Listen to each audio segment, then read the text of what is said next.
A paz e o amor de Deus esteja sobre nós nessa manhã. Uma paz que excede a todo entendimento, ultrapassa a compreensão humana, um amor que lança fora todo medo, um amor que te encoraja a crer. Nos últimos 3 meses, março, abril e maio, nós, enquanto Igreja do Meier, estamos refletindo acerca do que é ser igreja, acerca da tarefa da igreja, acerca da tarefa que é da igreja, mas a responsabilidade é individual, porque cada um de nós temos um chamado. E para isso nós temos usado o texto de Mateus, capítulo 28, a partir do verso 18. Vamos abrir as nossas Bíblias lá? Mateus 28, a partir do 18. A Bíblia, ela é viva, a Bíblia, ela é a palavra de Deus, e por isso nós conseguimos, durante 3 meses, ouvirmos a voz de Deus em cima do mesmo texto. Porque a palavra é viva, meus irmãos. Ela é viva. Mateus 28, a partir do 18, diz assim: E aproximando-se Jesus, falou-lhes dizendo: Foi-me dada toda a autoridade no céu e na terra. Portanto, ide, fazei discípulos de todas as nações, batizando-as em nome do Pai, do Filho e do Espírito Santo, e ensinando-os a observar ou ensinando-os a obedecer todas as coisas que eu vos tenho mandado. E eis que eu estou convosco todos os dias, até a consumação do século. Meus amados irmãos, a tarefa do ID, que nós já, como o pastor Purim já falou, a tarefa não é o ID, a tarefa é o fazer discípulos, porque se há um verbo aí no imperativo, é o verbo fazer discípulo. O certo, uma melhor tradução seria indo, façam discípulos, porque você sempre vai em algum lugar, você veio à igreja, você vai ao trabalho, você vai para a faculdade, você vai a uma consulta médica, você está sempre indo para algum lugar. E o que Jesus ordena a nós é indo, façam discípulos. A tarefa da igreja, a minha tarefa e a sua tarefa é fazer discípulos. Mas tem uma pequena palavrinha aí no início do verso 19, que é a palavra portanto, é uma conjunção que ela dá a ideia de consequência. O fazer discípulo enquanto vai, o fazer discípulo ao longo do caminho, vem depois da palavra portanto. Portanto, indo, façam discípulos.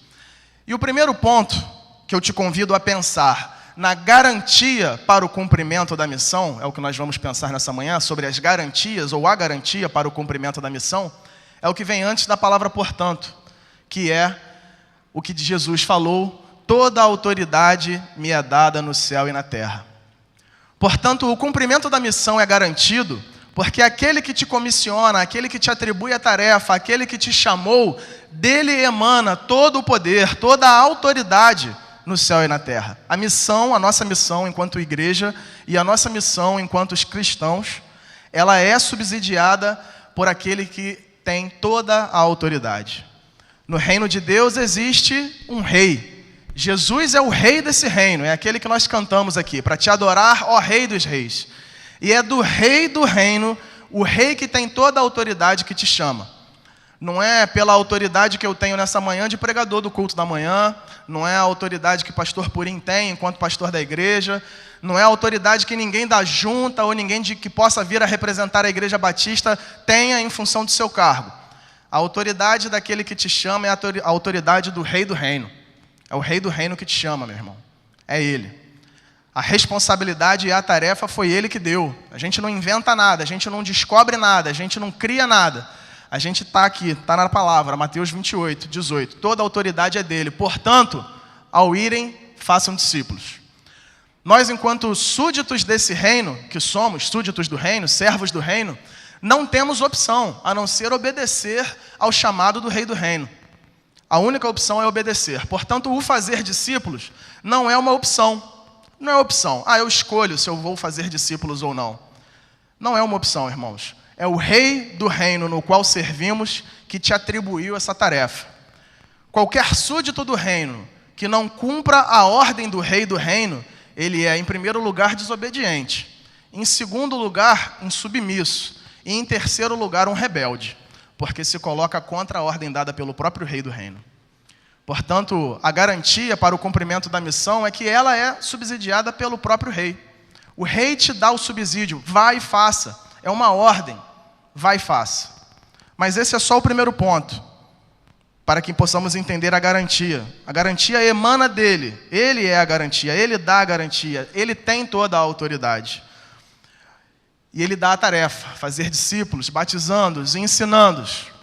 E no final, ele conclui o texto que conhecemos como grande comissão, te dando mais uma garantia, ou mais um aspecto dessa garantia. E eis que estou convosco todos os dias, até a consumação dos séculos. Ele te garante a presença, meu querido. Ele te garante a companhia. Estar contigo durante todos os dias até o fim. Ele não é somente um rei autoritário. Não é somente um rei que reina soberano em um trono. Mas ele é um rei que está contigo todos os dias até o fim, no cumprimento da missão. Ele vai para o campo de batalha contigo. Nosso Deus é um Deus que nos guia e nos acompanha mesmo no vale da sombra da morte. Ele não te livra do vale da sombra da morte, mas ele te garante presença lá. Ele é um Deus que guia o povo de Israel no deserto, não abandona o povo no deserto. Ao contrário, guia, nuvem de glória, coluna de fogo. É um Deus que guia, que está presente na minha vida e na tua vida durante o cumprimento da missão. Esse é um outro aspecto da garantia da missão, a presença dele. E esse é o texto de Mateus. Basicamente, Mateus, ao falar da tarefa, evoca essas duas qualidades, essas duas características de Deus para a missão. A primeira é que dele provém toda a autoridade. Da autoridade investida nele, ele te chama e ele te comissiona. Uma segunda verdade é que ele está contigo todos os dias. Se você parar para pensar na história bíblica, da narrativa bíblica, isso acontece no final ou ao final do ministério de Jesus. Jesus, após a ressurreição, já num corpo glorificado, ressurreto, ele dá essa missão aos discípulos, ele fala, olha, eu estou convosco todos os dias, e o que acontece depois? Jesus é recebido nos céus. Ué, mas que Deus é esse que me garante a presença e no instante seguinte é recebido nos céus?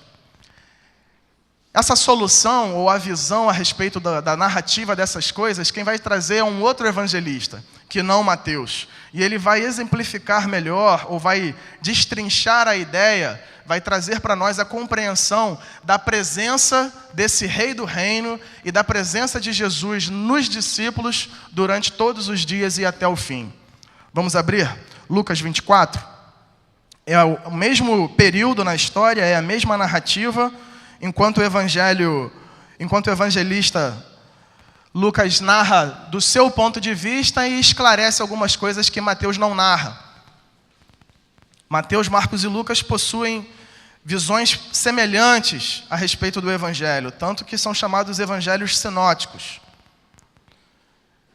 E neste ponto, em Lucas 24, a partir do 46, a maneira com que Lucas narra esses eventos elucida para nós a presença de Jesus, a presença do Rei do Reino na igreja no cumprimento da tarefa, como garantia ao cumprimento da tarefa. Lucas 24, a partir do 46. E disse-lhes, assim está escrito, que o Cristo padecesse e ao terceiro dia ressurgisse dentre os mortos, e que em seu nome se pregasse o arrependimento para a remissão dos pecados a todas as nações, começando por Jerusalém. Vós sois testemunhas destas coisas. E eis que sobre vós envio a promessa de meu Pai. Ficai, porém, na cidade, até que do alto sejais revestidos de poder. Eis que sobre vós envio a promessa de meu Pai, o Espírito Santo. Ficai, porém, na cidade, até que do alto sejais revestidos de poder. Essa é a presença. Essa é a presença de Deus na igreja, o Espírito Santo de Deus. É a presença de Deus na minha vida e na tua vida. Enquanto no Antigo Testamento, como eu disse, havia a nuvem de glória, havia a coluna de fogo, e era visível, e o maná caía do céu, e tantas outras coisas aconteciam, e Deus falava diretamente com Moisés, Deus se revelando a todo instante. Naquele tempo, naquela época, no Novo Testamento, nós temos Jesus de Nazaré, o homem, Deus encarnado, andando com os discípulos, ensinando com os discípulos, manifestando Deus, a ponto dele dizer, olha, quem quer conhecer a Deus, me conheça. Quem quer ver a Deus, olhe para mim. Eu e o Pai somos um. Estamos unidos. Esse era Jesus o Cristo, que subiu, está nos céus com seu corpo glorificado, mas disse que não ia abandonar a igreja. Ao contrário, enviaria a nós a promessa do Pai, o Espírito Santo de Deus. E sabemos que isso acontece e isso se conclui. Lucas, o evangelista, narra isso quando escreve Atos dos Apóstolos, onde os discípulos estavam reunidos por ocasião do Pentecostes, do dia da festa de Pentecostes, e o Espírito Santo vem sobre a igreja. Mas, meus irmãos, existiu um tempo em que os discípulos ficaram na cidade aguardando a capacitação do alto. Existe um tempo onde os discípulos nada fizeram a não ser aguardar o poder que viria do alto. Paulo aqui, o ministro de música, falou sobre a experiência do primeiro amor, da gente querer falar e compartilhar Deus, e querer se lançar a fazer as coisas, e as tarefas, e ajudar e contribuir na igreja com as mínimas coisas possíveis. Já temos esse sentimento logo no início da nossa fé cristã, da nossa carreira. Mas nós não podemos nos esquecer e não podemos negligenciar que tudo aquilo que pegarmos para fazer deve contar com a capacitação sobrenatural, a capacitação vinda do Espírito Santo. E isso a Bíblia vai apresentar lá na frente como sendo dons espirituais. Deus capacitando os homens para cumprir a missão. Nada mais é do que isso. Portanto, a missão, ela é garantida. O cumprimento da missão é garantido no próprio Deus, pelo próprio Deus. Tanto na autoridade que emana de Deus, quanto na presença de Deus contigo ao longo da missão, quanto a capacitação sua para o desenvolvimento da missão, tudo isso vem de Deus. A autoridade vem de Deus, a presença dele está contigo e a capacitação também. Porque isso, irmãos, é o que difere o trabalho da igreja. Isso é o que difere o serviço da igreja. Isso é o que difere o ministério da igreja. A saber, o Espírito Santo. Coisas sendo feitas pelo Espírito Santo, a ministração do Espírito Santo. Podemos nos lançar a alimentar os pobres. Se não for através do Espírito Santo, irmãos, isso não vai produzir fruto na eternidade. Pode ter um resultado local, temporário, tem o resultado, mas não é um resultado eterno. Não produz fruto na eternidade, não repercute eternamente. Se aquilo que nós nos lançarmos a fazer, se nos lançarmos a estudar a Bíblia, nos debruçarmos sobre toda a teologia construída em 2000 anos de história cristã, se isso não escrever nomes no livro da vida, não vale de nada. Serve no máximo para tranquilizar a consciência do religioso. Serve no máximo para amenizar a culpa, como toda religião é e faz e opera. Mas dentro do Evangelho, dentro de uma vida cristã, se o fruto verdadeiro não for na eternidade, de nada serviu. De nada serviu. De nada serviu estarmos aqui, de nada serviu acordarmos cedo, de nada serviu a escola bíblica dominical, de nada serviu se não houver o Espírito Santo atuando na minha vida e na tua vida e movendo corações e convencendo o homem do pecado, da justiça de Deus e do juízo que virá. Porque essa é a tarefa do Espírito Santo. Portanto, meus irmãos, a missão ela é garantida pelo próprio Espírito Santo de Deus. A missão é garantida, é certa. Na versão A Mensagem, do Eugene Peterson, nesse trecho de Lucas, ele diz assim, que os discípulos esperaram até que foram capacitados com o poder que vem do alto. Capacitados com um poder que vem do alto. Você pode ter toda a eloquência, toda a intrepidez, toda a predisposição para falar de Jesus para qualquer pessoa lá fora dessas portas. Mas se não for o Espírito Santo de Deus a falar, meu irmão, não adianta. Não haverá convencimento espiritual, não haverá conversão, arrependimento de pecado, não haverá gente salva, nada disso. Você pode explicar as minúcias da fé, mas se não for revestido pelo poder que vem do alto, não serve de nada na eternidade. Não repercute na eternidade, não gera frutos na eternidade. Isso é o que difere, irmãos. Isso é muito forte pensar assim. Porque se você pensar numa igreja que trabalha e que opera e que se movimenta e que tem toda uma estrutura e que existe, tem fama de que vive, mas na verdade está morta, como a igreja do Apocalipse.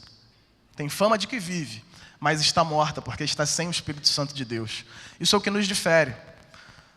Os kardecistas fazem as boas obras, possuem a sua doutrina elaborada. Semelhante a eles seria o trabalho da igreja sem o Espírito Santo, vazio, com significado somente aqui nesse plano. Não sobe nada, só faz sentido aqui. É só ajuda humanitária, é só apoio aos necessitados, é só boa obra, é só ação. A igreja pode ser um ambiente de alegria, comunhão, compartilhamento, de confidências, de profundas amizades. Mas sem o Espírito Santo de Deus, meus irmãos, tudo isso acaba no tempo de hoje, não repercute nada para a eternidade. E a nossa tarefa é fazer discípulos, ensinando-os a obedecer tudo aquilo que o nosso mestre ensinou. A nossa missão e a nossa tarefa depende do Espírito Santo de Deus. É impossível o cumprimento da promessa sem Ele. É impossível o cumprimento da promessa de Deus sem a presença de Deus, sem a autoridade de Deus, sem a capacitação do Espírito Santo de Deus. Por isso nós devemos buscar os dons, como Paulo fala. Devemos buscar essa capacitação. Porque nós não temos opção, irmãos. Como dito, enquanto súditos do reino, não temos opção a não ser a fazer a vontade do rei do reino, a nos lançarmos na tarefa. Porque a tarefa acontecerá, a tarefa vai se cumprir. Deus controla a história. O que está no Apocalipse vai acontecer.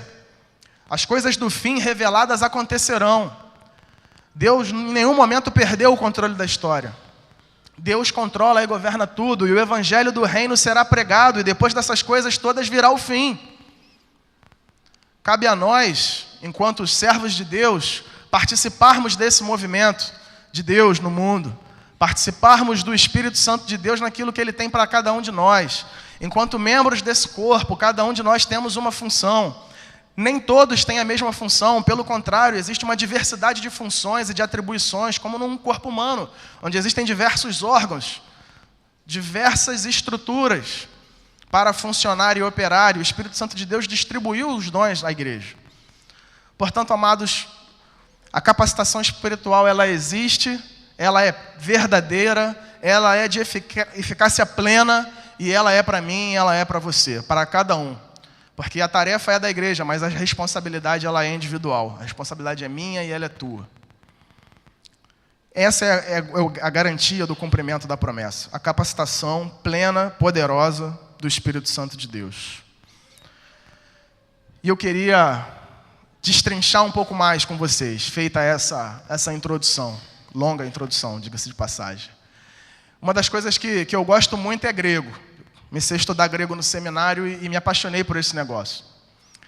E a palavra que Lucas usa para falar desse poder que vem do alto é a palavra dinamis, no grego. E a nossa língua portuguesa herdou em suas raízes o radical grego, em muitas de suas palavras. E eu queria pensar com você nessa manhã a respeito desse poder de Deus, capacitador para a igreja, a garantia do cumprimento da missão, em cima da palavra grega dinamis, compondo algumas palavras do português. E a primeira palavra na língua portuguesa que nós compomos a partir desse radical é dinâmica, ou dinâmico. E assim é o Espírito Santo de Deus, meus irmãos, dinâmico. Se tem uma coisa e uma característica que pode descrever o Espírito Santo de Deus, é dinâmico, é dinamismo. Assim é desde Gênesis 1, o Espírito de Deus se movia sobre a face das águas. O Espírito de Deus ele é dinâmico desde o início, desde o princípio, desde a criação.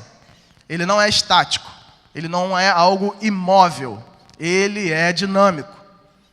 Se você caminhar na Bíblia, se você caminhar pelo Antigo Testamento, você chega até Ezequiel 37, na visão do vale dos ossos secos. Só havia morte naquele lugar. Havia um vale de muitos ossos e ossos sequíssimos. E o que acontece? Na palavra do profeta, os ossos se ajuntam, nervos, tendões, músculos começam a crescer, até que por fim tem pele. E ali estão corpos perfeitos, completos, com toda a estrutura funcional, com todo o sistema sanguíneo e todos os aparelhos respiratórios, enfim, toda essa diversidade que é o ser humano. Ali está um exército de corpos mortos. Corpos mortos, perfeitos, funcionais, porém mortos. Até que em um determinado momento, o profeta conclama o Espírito que vem dos quatro cantos e aí todo o exército vive, pelo Espírito Santo de Deus vive. Pensa você agora na igreja.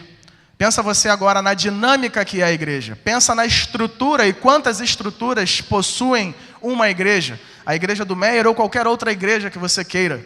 Você tem uma diversidade de estruturas. Você tem estrutura na parte de ensino. Você tem estrutura na parte de administração, de tesouraria. A igreja tem um CNPJ, tem um estatuto. Sem isso ela não poderia existir nesse mundo. Ela depende dessa relação. Ela possui cadastro junto ao governo federal, tem para poder ter uma conta bancária, enfim. Você tem toda uma estrutura de música, toda uma organização na parte musical, você tem ministério de recepção, enfim, irmãos, você tem toda uma estrutura e diversas estruturas. Porém, sem o Espírito Santo de Deus, tudo isso está morto. Tudo isso não serve de nada. Tudo isso não repercute na eternidade. Tudo isso é muito funcional, é muito complexo, pode funcionar muito bem, mas sem o sopro do Espírito Santo de Deus, que é dinâmico, que vem dos quatro cantos e sopra o fôlego de vida, o corpo, assim como Ezequiel 37, está perfeito, só falta viver. Está perfeito, só falta a vida. Está lindo, funcionando, tem tudo para funcionar, só falta dar partida no motor. O sopro do Espírito Santo de Deus. Ele é dinâmico. E ele é tão dinâmico que se você pensar no Evangelho, no texto do Evangelho que nós sabemos de cor, ou por obrigação deveríamos saber, desde a primeira semana, ainda no feto da nossa vida cristã, que é João 3,16. Todos nós conhecemos João 3,16. Esse texto está dentro de um contexto onde Jesus falava com Nicodemos, que seria necessário a Nicodemos nascer de novo. E Jesus começa a falar com Nicodemos que é necessário o homem nascer de novo, nascer no Espírito. E o Espírito ninguém sabe de onde vem e ninguém sabe para onde vai. Assim é todo aquele que é nascido no Espírito. Isso é João 3,8. O Espírito é dinâmico, ninguém sabe de onde ele vem, ninguém sabe para onde vai, e todo aquele que é nascido do Espírito é assim. Portanto, o movimento tem tudo a ver com o Espírito Santo. Então, enquanto pensamos que somos cristãos, pensar em algo estático ou numa pessoa estática é uma pessoa não dirigida pelo Espírito Santo, porque o Espírito está em movimento, irmão. O Espírito sopra onde quer. Ele vem e vai e ninguém sabe para onde é. Agora, também não é qualquer movimento, também não é qualquer movimentação, também não é ir para qualquer lugar. Porque o Espírito Santo sopra sempre numa direção, na direção do propósito de Deus, do plano de Deus. De maneira que fazemos muitas coisas e temos muitas coisas na nossa estrutura. Mas precisamos entender, meus irmãos, que todas elas só funcionam se tiverem sido direcionadas e guiadas pelo Santo Espírito de Deus. Movimentadas pelo Santo Espírito de Deus. Não é qualquer movimentação, não é qualquer agitação. Precisa ser direcionado e guiado pelo Santo Espírito de Deus. Ele é dinâmico. Se pensarmos num grande transatlântico, que é a igreja, devemos estar sem amarras no cais, sem âncoras. Se pensarmos num veleiro com as velas içadas na direção do Espírito Santo, para que ele sopre e nos leve mar adentro. O grande problema é que sentimos a segurança no cais, ou em estar navegando perto à costa, margeando a costa, né? Sempre com a visão do continente, porque isso nos dá uma sensação de segurança. Ok, mas se você parar para pensar, o vento sopra onde quer, e se o vento quiser te soprar, meu irmão, para dentro do mar e mar adentro, você não pode resistir. Vá, é o Espírito Santo de Deus, dele emana toda a autoridade e todo o poder. Não podemos nos insubmeter, estar em desobediência a isso. Todo mundo trabalha, tem conta para pagar, paga aluguel, tem as nossas despesas, mas o que Jesus nos ensina quando chega nesse ponto é que o questionamento em o que havemos de comer e beber e ficar navegando sempre olhando para o continente, isso beira a incredulidade, meus irmãos, porque nós primeiro devemos buscar o reino e as outras coisas acontecerão. As outras coisas acontecerão, ponto. Devemos ser guiados, permitirmos sermos guiados pelo Santo Espírito de Deus, pelo sopro do Espírito. Ele é dinâmico, ele quer te levar para algum lugar. Na verdade, você já vai, porque indo, façam discípulos. O problema é que indo, seja guiado pelo Espírito Santo de Deus, meu irmão. Quanta gente vai em lugar que o Espírito Santo não guia? Quanta gente caminha por onde o vento do Espírito Santo não sopra? O desafio é vá sendo guiado pelo Espírito Santo de Deus. No caminho faça discípulos. Agora, se você quiser ir com o seu motor, recolher as velas e tocar o seu motor ou ir remando, você vai em desobediência, você vai longe, fora dos propósitos do plano de Deus. Uma segunda palavra que a gente pode construir com o radical dinamis, além do dinâmico, do dinamismo, é a palavra dínamo. O dínamo, ele é um conversor de energia. O dínamo, ele converte energia cinética em energia elétrica. Ele converte movimento em luz. Só pensar na bicicleta e no farol, que quando você pedala, gera corrente elétrica para acender o farol. Antigamente não existiam as baterias e pilhas. Isso é um sistema mais antigo, mas que existe e funciona, é o princípio de funcionamento do dínamo. O Espírito Santo, ele é tanto dínamo, é um movimento que gera tanta luz, que Jesus começa a falar com Nicodemos sobre o Espírito Santo, que é um vento, e depois do verso 16 e 17, onde ele fala aquilo que nós já conhecemos, sobre o amor de Deus ao pecador, ao mundo, no verso 18 e 19, ele fala que os homens amaram mais as trevas. O movimento do Espírito Santo na igreja precisa necessariamente gerar luz. Precisa, como um dínamo, gerar luz. E antes que a gente tenha a pretensão de iluminar lá fora e de sermos farol, nós devemos receber essa luz. Porque o que está no Evangelho é que a nossa natureza humana, a nossa natureza carnal, gosta de trevas, gosta de ficar no escurinho, gosta de ficar longe da luz para não perceber os erros e os defeitos, porque quanto mais próximo da luz eu estou, mais eu vejo as minhas imperfeições. E a gente se esconde, a gente se oculta, a gente quer viver na sombra de Deus. Mas não, irmãos, ser guiados pelo Espírito Santo de Deus é ser guiado na direção da luz. Antes de querer iluminar lá fora, e antes de querer ser luz no mundo, a gente precisa receber essa luz e ser luz dentro de nós mesmos. Porque todo o movimento da igreja é de dentro para fora. Todo o movimento da igreja é de dentro para fora. Na formação da palavra igreja, a eclesia, kalel, é chamados para fora, de dentro para fora. Não adianta querer ser luz no mundo se você não recebe a luz no seu interior. João aprofunda esse conhecimento, João aperfeiçoa isso. E ele traz uma palavra muito dura para mim e para você. Na primeira carta de João, no capítulo 1, ele fala o seguinte: esta é a mensagem que dele ouvimos e vos anunciamos, que Deus é luz, nele não há trevas nenhuma.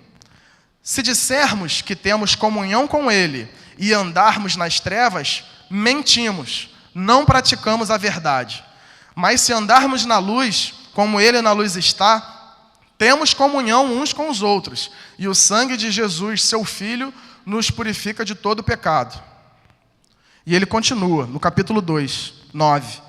Aquele que diz estar na luz e odeia a seu irmão, até agora está nas trevas. Aquele que ama seu irmão permanece na luz, e nele não há tropeço. Mas aquele que odeia seu irmão está nas trevas, e anda nas trevas, e não sabe para onde vai, porque as trevas lhe cegaram os olhos. Então, a experiência cristã que eu e você vivemos um dia, no dia da nossa conversão, como Paulo já lembrou, nos relembrou, essa experiência de andar na luz e de vir para a luz, meus irmãos, é uma experiência libertadora. Libertadora das trevas que habitavam em nós mesmos. E é libertadora a cada dia.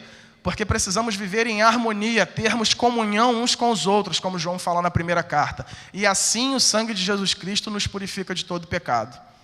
Portanto, é inconcebível no meio dos que se professam cristãos, que andam nas luzes, haver desentendimento, haver intriga e haver briga, haver pessoas que evitam a companhia ou a presença uma das outras, haver pessoas que, ao verem um número no celular, na agenda, não atendem a ligação, ao verem que a pessoa está sentada desse lado, procura sentar desse, ao ver que a pessoa está numa calçada, atravessa para não encontrar. Porque se você age assim e você julga andar na luz, você é um mentiroso. Na verdade, você até hoje vive em trevas. Quem está falando é João, por isso que eu falei que a palavra é dura. Reconcilia-te depressa com teu irmão. Portanto, o Espírito Santo de Deus, irmãos, nesse movimento dinâmico, gerando luz, precisa, em primeiro lugar, gerar luz dentro de nós. precisa gerar luz em nós mesmos. Precisamos andar na luz. Andar na luz. A palavra sobre o perdão é uma palavra ocasional. Tá no boletim, inclusive, a pastoral de hoje fala sobre o perdão na família. Mas tantas outras coisas que não são a falta de perdão nos afastam da luz, nos direcionam contra o movimento do Espírito Santo. E nós, meus amados, não temos opção. Paulo é claro quando fala em Romanos, capítulo 8, ou você vive uma vida fazendo as vontades da carne, ou você vive uma vida no Espírito. E para aqueles que receberam a Jesus no coração, não tem opção. E ele coloca, se é que vocês receberam. Ou seja, se recebemos, irmãos, é viver no Espírito. É sermos dirigidos, conduzidos, guiados pelo Santo Espírito de Deus. Antes de querer iluminar lá fora, antes de querer gerar discípulo, que possamos ser verdadeiros discípulos. Antes de ensinar alguém a obedecer tudo aquilo que ele mandou, que façamos um autoexame para que vejamos se nós estamos obedecendo tudo aquilo que ele mandou. Porque é impossível você ensinar alguém uma coisa que você não sabe. Você vai falar da boca para fora, vai usar máscara o tempo todo, na família, na igreja, por onde quer que você vá, porque a transformação não aconteceu dentro. E a primeira transformação tem que acontecer dentro. A transformação tem que acontecer dentro de você, irmão. É tentador negligenciar isso para satisfazer umas vontades imediatas da nossa vida, do nosso corpo. É tentador, mas não tem opção. O chamado é andar na luz. Nós somos chamados e vocacionados para andarmos na luz. E a partir desse movimento, desse dínamo que gera luz, dessa dinâmica que gera a luz, aí sim, alcançarmos, focarmos os nossos faróis, as nossas lanternas, o que tivermos para iluminar lá fora. Uma terceira palavra ainda é possível, uma terceira e última palavra é possível da gente pensar e refletir a respeito da origem grega dessa palavra poder, do poder que está sobre a tua vida e sobre a minha vida, o poder que veio do alto, que te capacitou a gerar discípulo, a ensinar. E essa terceira palavra não é só movimento, essa terceira palavra não é só luz, e a palavra é dinamite, também da palavra dinamis, do grego. Dinamite tem movimento, muito movimento, brusco, repentino. Dinamite, a explosão da dinamite gera luz, como gera? Uma luz, um calor intenso. E o Espírito Santo de Deus, esse poder que te capacita, ela é uma dinamite, meu irmão. Ela é uma dinamite, pronta para destruir todas as obras do inferno e do diabo. É o poder do Espírito Santo de Deus. Mateus 16, Jesus, quando institui a igreja, ele diz que as portas do inferno não prevaleceriam contra ela. Ou seja, porta que não prevalece contra a igreja que avança, que mete o pé na porta, que entra, não de qualquer jeito, capacitada pelo Espírito Santo de Deus. Essa é a dinamite que nós temos do Espírito Santo de Deus. Mas antes, meus irmãos, de querermos destruir as portas do inferno, que certamente não prevalecerão sobre a igreja e sobre nós, precisamos, mais uma vez, de um movimento que começa de dentro para fora. O Espírito Santo de Deus trabalha de dentro para fora e essa dinamite precisa ser implodida dentro de mim e dentro de você. Você, antes de se lançar ao fazer discípulo, antes de se lançar na tarefa da evangelização, do discipulado, do ensino e de servir no corpo com o dom que você tem, você precisa estourar uma dinamite dentro do teu ego, dentro dos teus prazeres carnais, dentro da tua vontade, porque diferente disso, meus irmãos, não acontece, não vai. Não cumprimos o que está em Lucas 9:23. Aquele que quiser vir após mim, negue-se a si mesmo, tome a sua cruz e siga-me. O movimento de negar a nós mesmos, de tomar a nossa cruz, nós temos um lugar na cruz. Paulo vai falar sobre completar as aflições de Cristo, de sentir prazer nos sofrimentos, porque ali ele entendia o propósito de Deus, Deus aperfeiçoando a vida dele. Lembra de Jeremias 18, do vaso de barro na mão do olheiro, onde você coloca lá uma dinamite dentro do vaso e deixa o olheiro fazer tudo de novo. Aquele vaso se desfaz, vira pó. E o olheiro, meu irmão, o olheiro, o rei do reino, o Senhor dos senhores, o Deus a quem nós servimos, é Ele que vai moldar tudo de novo e desde o princípio. Portanto, temos uma palavra evangelizadora poderosa para transformar vidas lá fora? Temos. Temos o poder do Espírito Santo de Deus lá fora, agindo em nós, através de nós, por meio de nós. Temos e podemos e faremos e seremos essa igreja. Mas o primeiro passo é explodir essa dinamite dentro de nós mesmos, de cortar a âncora, as amarras do cais, de poder não cumprir a tua vontade desde criança em ser médico, por exemplo. E, meu irmão, navegar por onde Deus quer que te leve.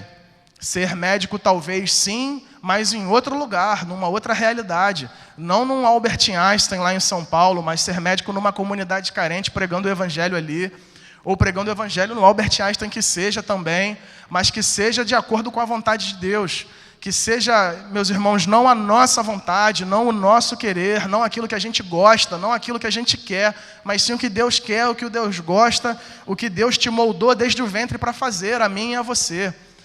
A gente não pode achar e cair no erro que só o pastor é vocacionado, que só o ministro de música é vocacionado, que só o professor da EBD é vocacionado. Não, meus irmãos, todos somos vocacionados, a chamada é para todos. O movimento começa dentro de cada um de nós.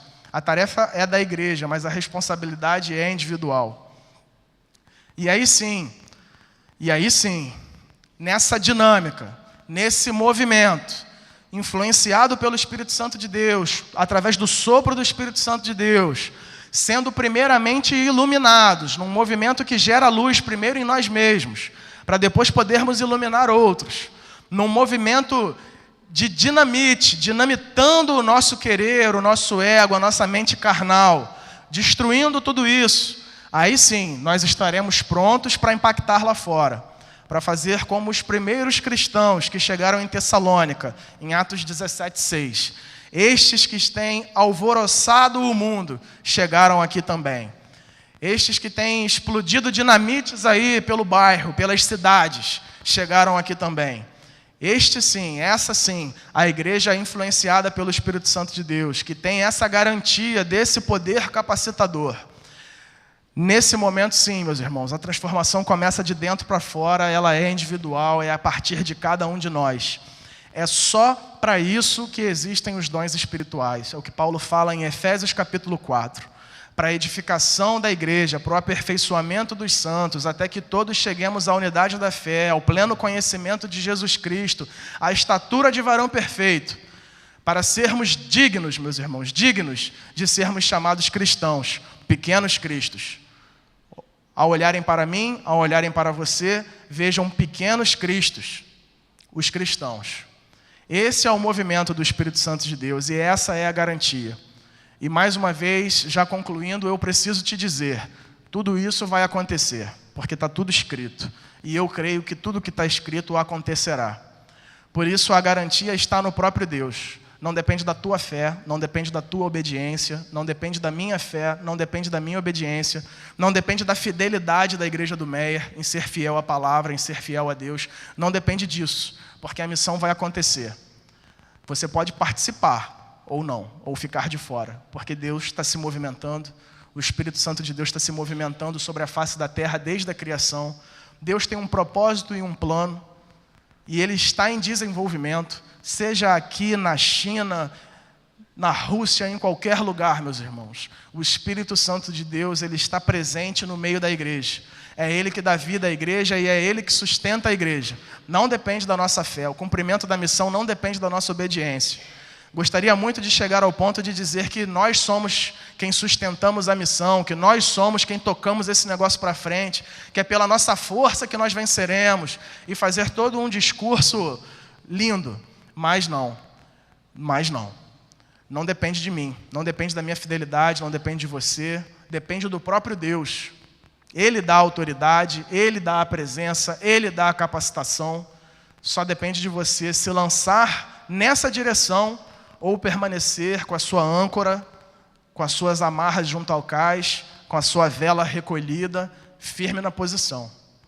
Ou você fica firme na posição e fica de fora do movimento de Deus, do Espírito Santo de Deus, ou você se lança à deriva, influenciado pelo vento.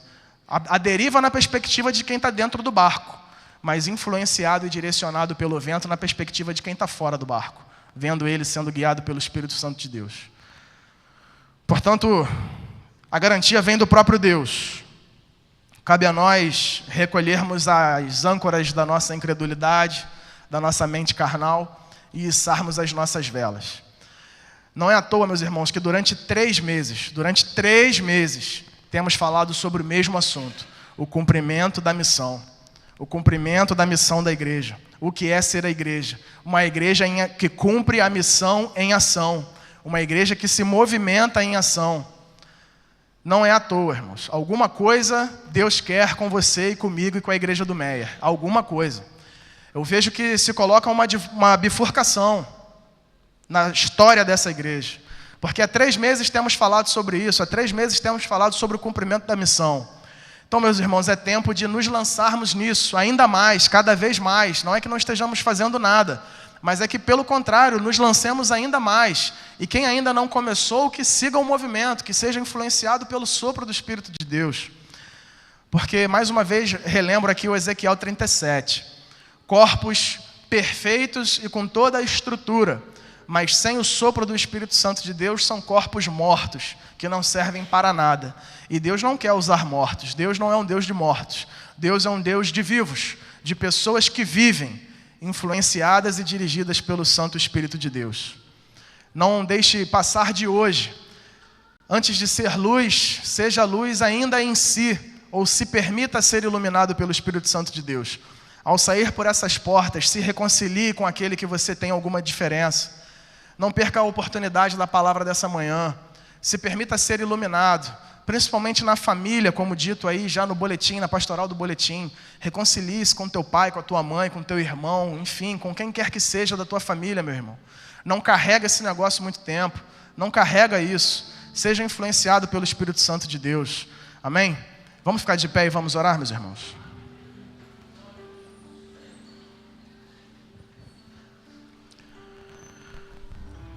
Pai, nós queremos te agradecer pela tua capacitação, Senhor. Queremos te agradecer porque tu és um Deus que coloca, ó Pai, aquilo que nós precisamos diante de nós. É um Deus que está presente, que nos prometeu a sua companhia durante todos os dias. É um Deus de toda a autoridade. É um Deus, ó Pai, sobre as nossas vidas, um Deus eternamente. Muito obrigado pelo privilégio de sermos teus filhos, de um dia sermos aceitos como súditos no teu reino, Senhor. Muito obrigado por esse privilégio. Ajuda-nos na caminhada, porque, ó Deus, existem momentos da nossa vida que nos sentimos tentados a fraquejar. Que nesses momentos o teu vento sopre forte nos nossos corações. Que nós possamos lembrar da tua palavra, ó Pai. Que nós possamos lembrar da palavra, ó Pai, escrita e revelada. Que nós possamos receber a tua palavra em nossa mente e coração, para fortalecer a nossa vida, seguirmos firmes, ó Pai, e confiantes nesse Deus que está sobre as nossas vidas. Obrigado pelo privilégio de sermos teus filhos e obrigado por congregarmos aqui, nessa igreja, nesse tempo e local, nesse lugar, de termos os nossos livros escritos no livro da vida, mas também de sermos membros da Igreja Batista do Meier, de querermos juntos, como irmãos, aqui, nessa igreja local, sermos dirigidos pelo teu Santo Espírito. Então revela os teus planos, a tua vontade, o teu querer, continua dando o direcionamento aos que presidem e lideram, ó Pai, esta igreja, que nós possamos, como servos, como os súditos do reino, cumprir o nosso chamado, ó Pai, cumprir a nossa vocação com que fomos chamados, o propósito de existirmos nesse mundo, por aquilo que o Senhor nos chamou, nos capacitou e dotou desde o ventre da nossa mãe, Senhor. Que possamos sermos dignos da caminhada cristã, de sermos chamados filhos do Deus Altíssimo, de carregarmos o nome de cristãos. Capacita-nos, ó Pai, porque tudo o que queremos é fazer a tua vontade, não a nossa. Queremos fazer a tua vontade, Senhor. Ajuda-nos, nós queremos fazer a tua vontade. Não sabemos nem orar como convém, mas o Espírito Santo de Deus intercede por nós. Obrigado, Senhor, porque temos o teu Espírito Santo em nós, porque podemos contar com a tua presença. Usa a tua igreja, que ao sairmos por essas portas, possamos ser luz nesse mundo, possamos impactar a sociedade onde estamos inseridos, o ambiente local de trabalho, de família, Senhor. que possamos ser influenciados pelo Teu Espírito, direcionados para gerar luz e impactar vidas, ó Pai. Faz a obra, ó Deus, através de nós. Queremos fazer parte da Tua obra nesse tempo. Não queremos ficar de fora. Nos colocamos à Tua disposição como servos obedientes. E nós Te agradecemos pelo privilégio de Te servir. É em nome de Jesus, Senhor. Amém. Amém.